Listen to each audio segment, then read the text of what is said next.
All In Sports Network. We love sports. Coming to you from the land of brisket and barbecue, known stars and longhorns, this is All In Colts, presented by the Unstable Blues. Welcome back in. It is championship weekend. We will give you our keys to the game and matchups to watch from both the Eagles' perspective against the Commanders and for the Bills and Kansas City. Plus, even though we made our picks, stick around for our official score predictions. So let's go All In Colts. I'm Kevin. This is my son Liam.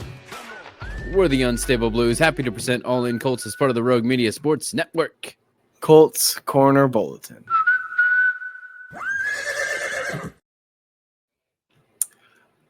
Lou Anarumo, I believe that's how you say his name, had his introductory press conference where he stressed his core principles of smart, fast, and physical. That's no doubt why he mentioned help, team tackling, communication, and problem solving. Yeah, he praised Latu's potential as he looked at him out of the draft and talked about setting a standard of being a truth teller no matter what, claiming that the best players he's worked with always wanted to be coached. I like it. All right, time for the games now. Yep. Why don't you start us with the Eagles versus the Commanders? This is from the Eagles' perspective, as they are the team that you picked from the beginning of the playoffs. Yeah. Keys to the game first, like always. Yep. I'm gonna start with the first three. Run the ball and keep running the ball. You have the best running back in the league. I will say it every single week until someone stops him. Yep. Over 200 yards this past week. He carried the team once again. Protect the ball. Take the ball. You know what they did? Wait. Who'd they play against? Rams. You know what they did? They took the ball. You know what else they did? What's they that? Protected the ball. Yeah. So, recipe for success. And thirdly, time of possession. The big one time of possession because they have a really, really good run game. Yep. And even though there were three really big runs, two from Saquon and one from Hurtsy. Yeah. So before I talk about this game, keys to the game, I'm gonna mention something real quick. I told everybody that the Eagles, if it was the NFC Championship between the Lions and the Eagles, that the Eagles were gonna win that. Okay. I said that because the Lions have faced teams that don't have as good of a running game as the Eagles do. Okay. And that is kind of my main point on why they would win. Anyways, we're talking about the Commanders. Yeah. So you got to think, what happened in the Commanders-Eagles games in the season? Yeah. And how do those – because the series is tied 1-1. Yep. Normally what happens is if you beat a team or if you lose to a team, you're more likely to win the next time because you learned more than they did. That's kind of the thought process. I like it. Since the series is tied, there's that kind of it gets thrown out the window. Other than the Commanders won last, but they won by 3 points. So, what I saw was home. One thing was home field advantage, which is in Philadelphia's favor this time. Yep. Another thing was clutch. Whenever the Commanders won, it was at the end. Really? So we know what Jaden Daniels does in the end of games. Mm-hmm. So you keep it out of that position. And I think why this works so much into the Eagles' favor is because you have such a great running game with not only Saquon, but you have Gainwell as well. You have Jalen Hurts as well. You have all these fantastic runners that can do all of this stuff with their legs, and you can pass the ball. A lot of people say, oh, the passing game sucks. No, it doesn't. They just don't need to use it. Whenever your running back is consistently going for over 150 yards, that wastes clock, and why would you do anything else if that works? And everyone know it works, and no one can stop it. Also, new to the run game this year, Dallas Goddard Mm-hmm. with the new tush push. Yep. So the run game is so strong. The thing that plays in the Eagles' favor is not only the Commanders game, but every single game is the run game is their main thing. And the Shane Steichen's thing is I'll always relate back to this compared to the Eagles. Shane Steichen likes to pass to score and run to win. Yep. Right?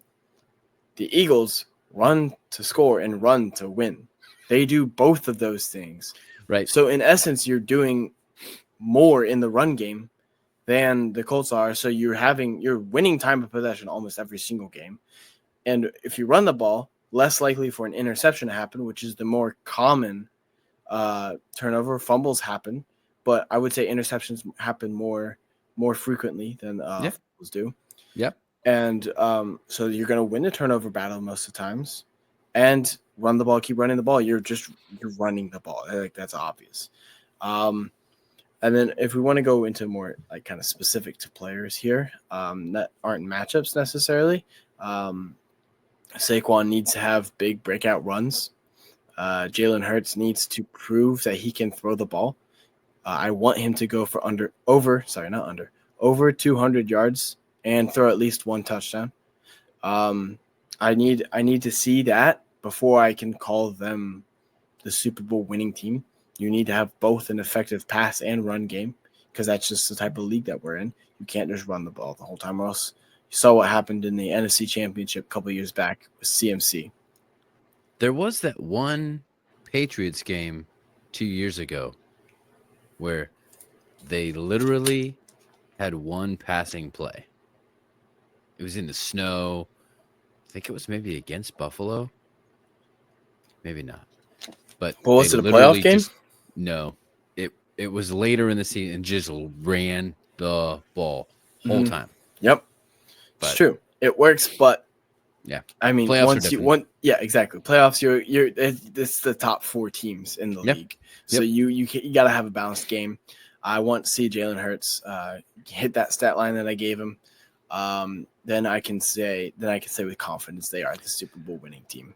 I forget exactly the numbers, but I believe it was like the Eagles are 5-1 in the playoffs when Jalen Hurts throws for 155 yards or more.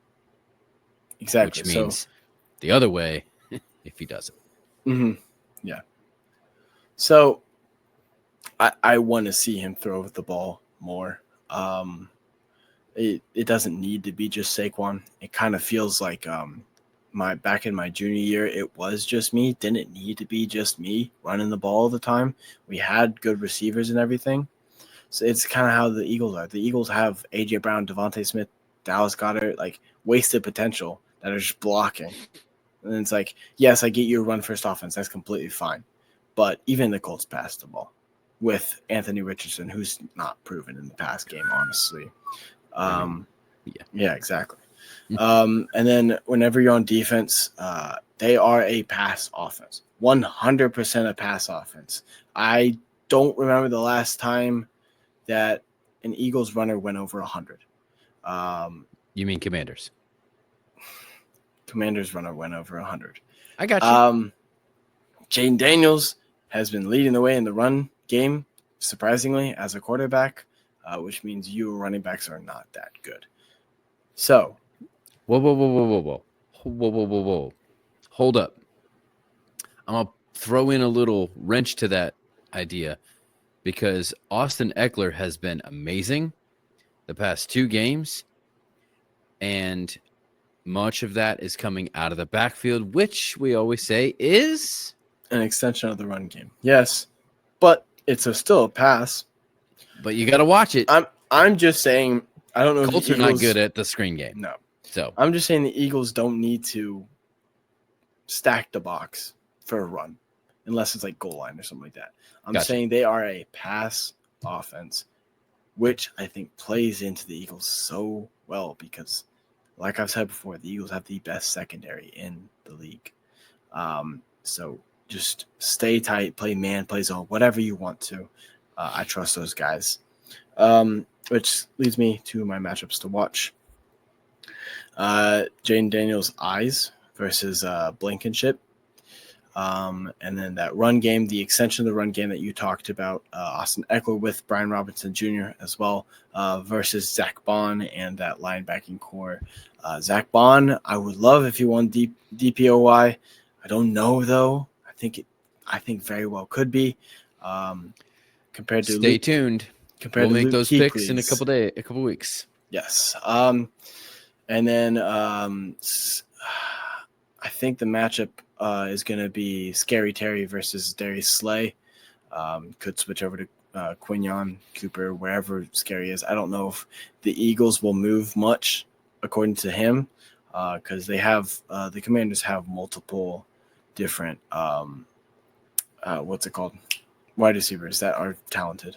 Yeah. And then final one for Commanders offense is Zach Ertz versus whoever is on him, whether it be a linebacker, a safety, whoever that is.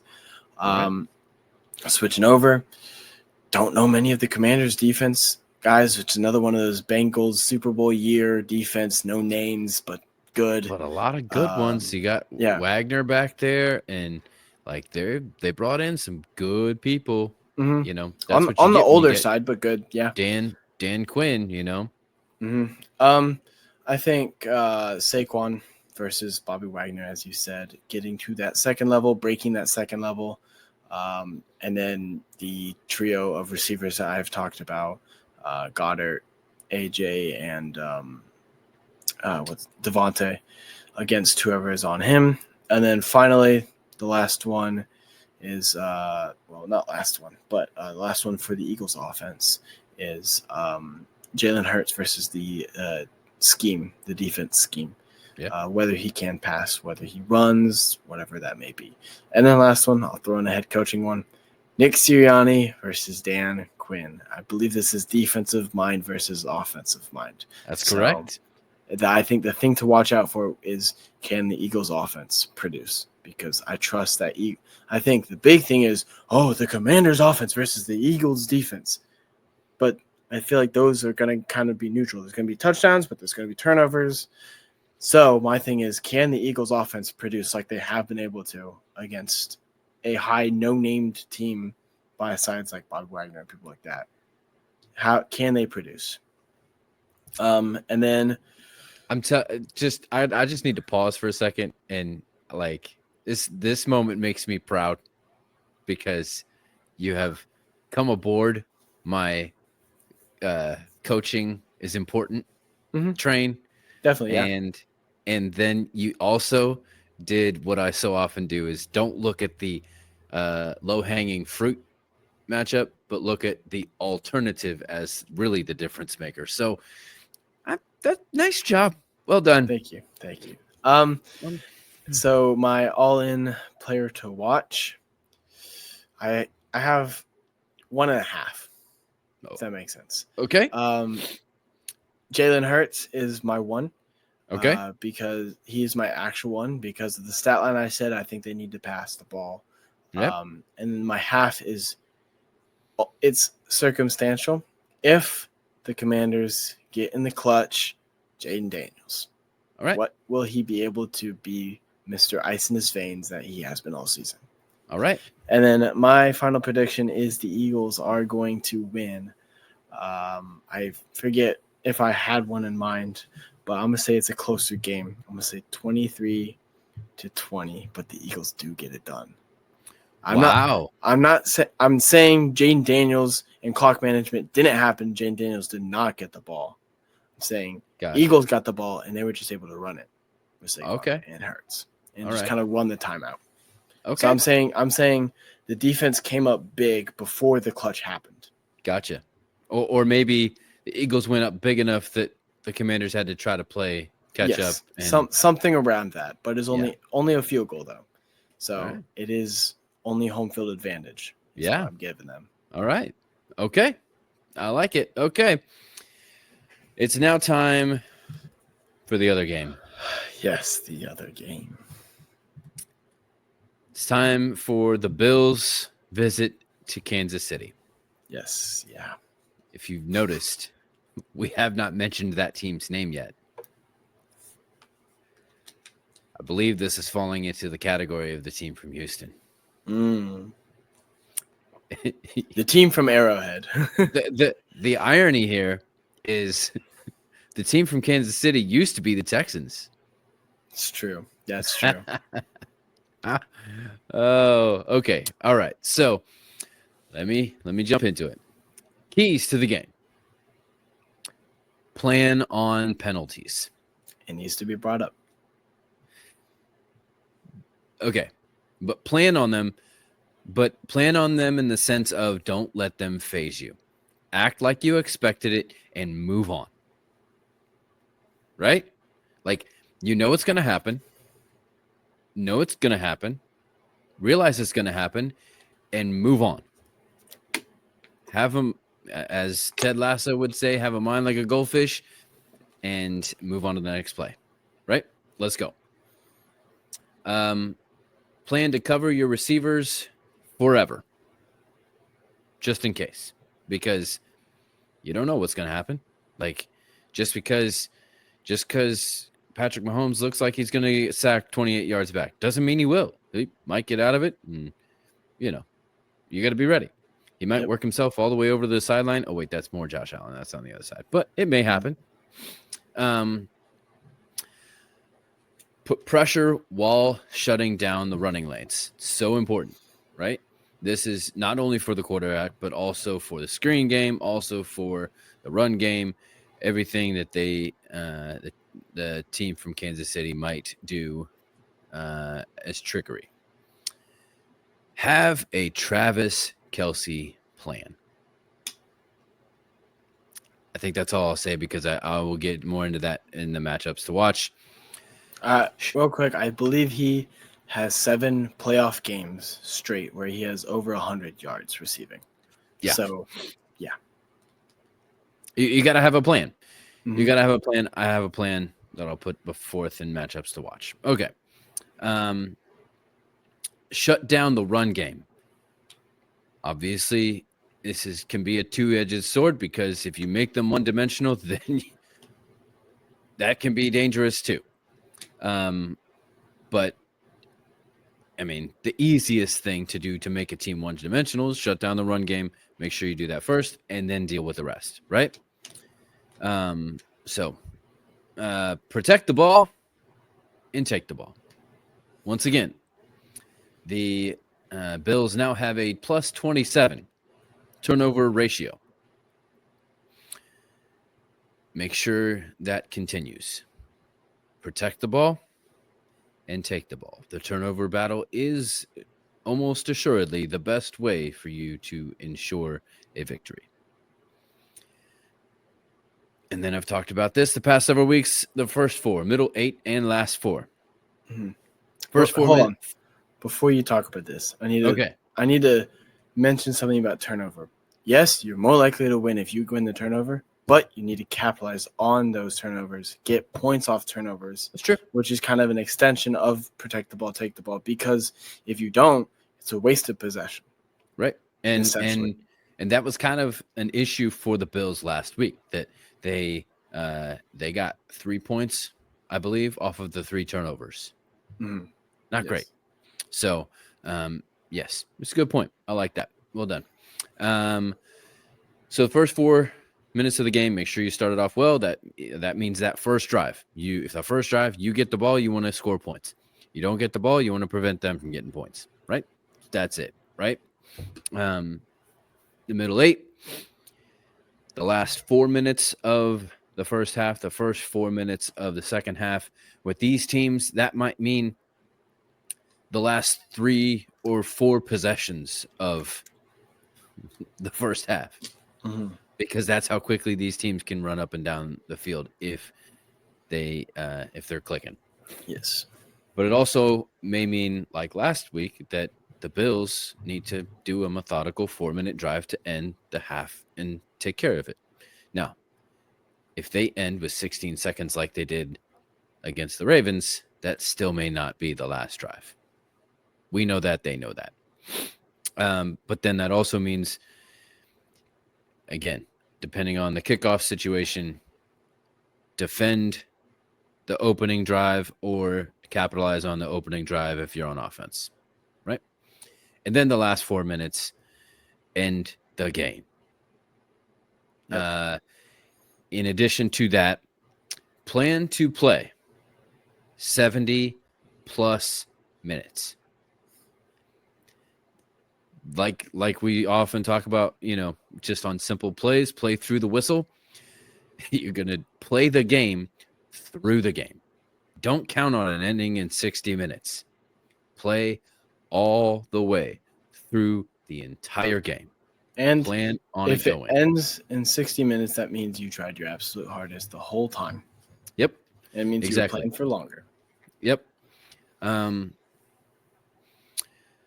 In relation to that, since I'm there, learn from the Niners' mistake and try to get the ball second in the overtime. I believe it's the same overtime rules. Yes, playoffs are the same overtime rules. So that means that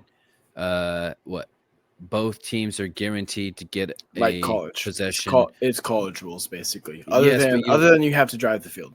Yeah, it's regular kickoffs, but both teams get to possess the ball no matter what. And so you want to go second so you know what you have to match. Mm-hmm. Let Josh be Josh. Take what the defense gives you, and then be ready for those blitzes and pressures and Spagnolas. That's just kind of what it is there. That leads me to matchups to watch. Von Miller versus Patrick Mahomes. Veteran Yes. versus veteran. Well, I mean, and Patrick Mahomes being a younger veteran, Von Miller being in the twilight of his career, but still able to do some amazing things, as we saw this past week against the Ravens when he scooped it and ran it. Almost got it.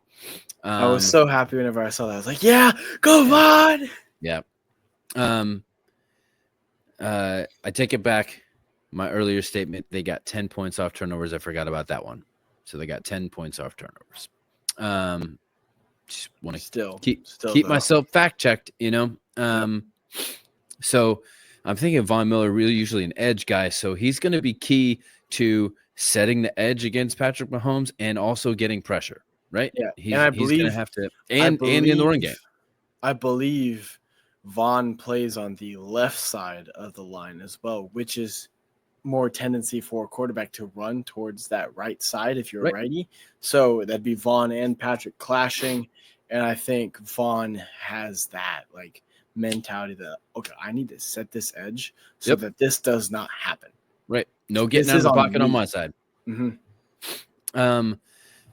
Terrell Bernard against versus Isaiah Pacheco. Bernard leading the way, I believe, in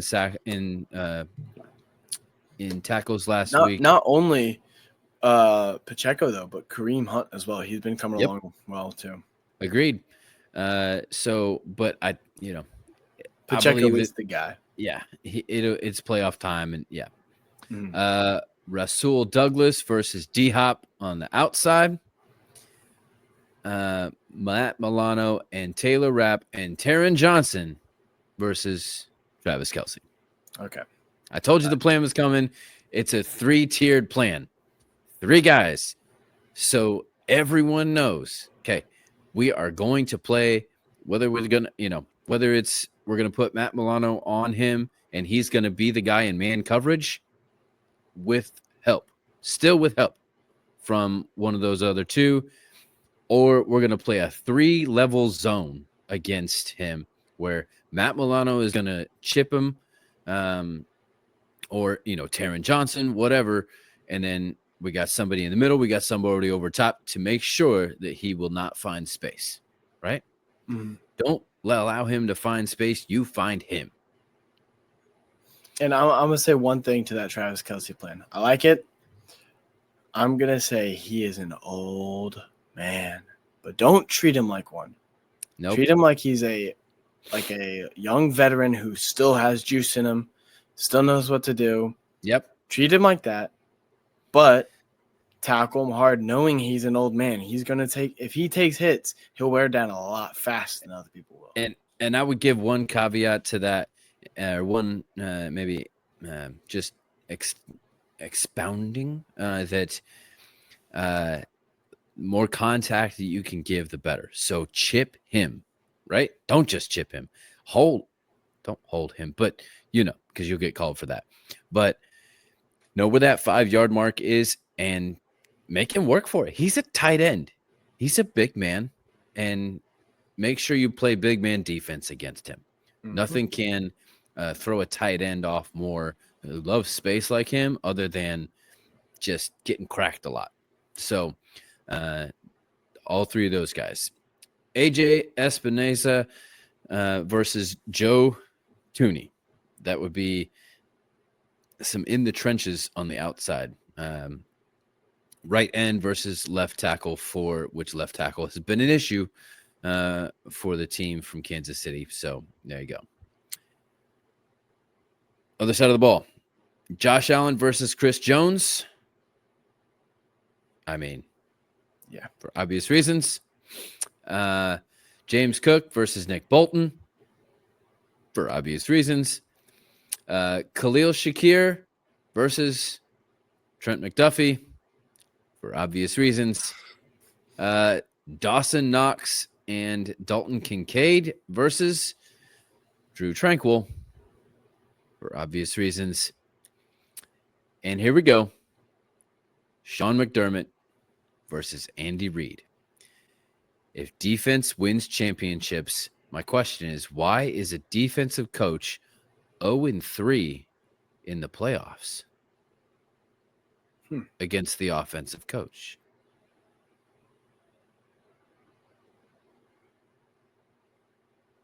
We never know. I don't know. I mean, I don't know.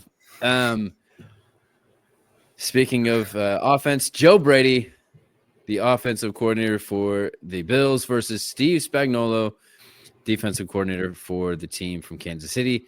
Spags is who he is, but Brady took over just over halfway through last season. You ready for this? Statistics time. The Bills are 22-6 with him as their OC, putting up an average of 29.5 points per game, including an only 16-point performance without Josh Allen to end the regular season this year. Okay. Difference maker. That now brings me to my all-in player to watch, and I too have one and a just in case, if that makes sense. My one is Taylor Rapp, but he's questionable. I'm not sure if he's going to be there. So my next one is Taron Johnson, nickel corner. So very important against this offense. Yeah. And that leads me to the prediction time. I said in our unstable pick 6 that I believe the Chiefs were going to win, and so I'm going to stick by that, and I'm going to say it's 21-18, but I don't believe it will be the typical 21 that you think it is. Okay. I think that it will be 18-18, and it will be a field goal that wins it to 21. Interesting. Okay. So we talked about weird scores, so there you go. Yeah. Yes, we did. Well, that is, I mean, I guess all that makes sense. Sadly, I think the Chiefs may have it just because it's an Arrowhead, though. That's just, I mean, your sisters who make a Super Bowl cake every year were disappointed that it may be a repeat of a couple of years ago. Yes. They want a different cake. It's true. I'd love to see a different cake. We all just want a different side of the cake. Come on. Yes, exactly. Well, that's it. That's all we got for this week. We'll be back next week with a recap of those games. Plus, we will have a Colts Corner episode where we will go over available free agents that we think the Colts should go after.